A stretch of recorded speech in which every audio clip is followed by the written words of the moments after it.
إذا سألتك وين تكون أقدم ناطحات سحاب بالعالم راح تجاوبني فيغاس، سنغافورة، مانهاتن أو هونغ كونغ.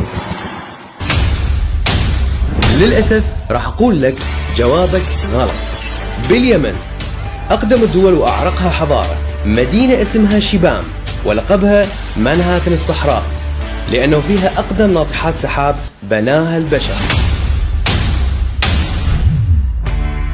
ناطحات سحاب انبنت قبل 700 سنة من الطين والحجر، بس للأسف هذه المدينة التاريخية مهددة بالزوال بسبب الأمطار والسيول، ومؤخرا انهارت 4 أبنية بالكامل وتضرر عدد كبير من البيوت التاريخية.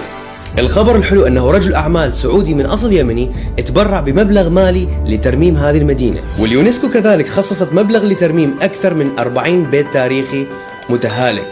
الورشات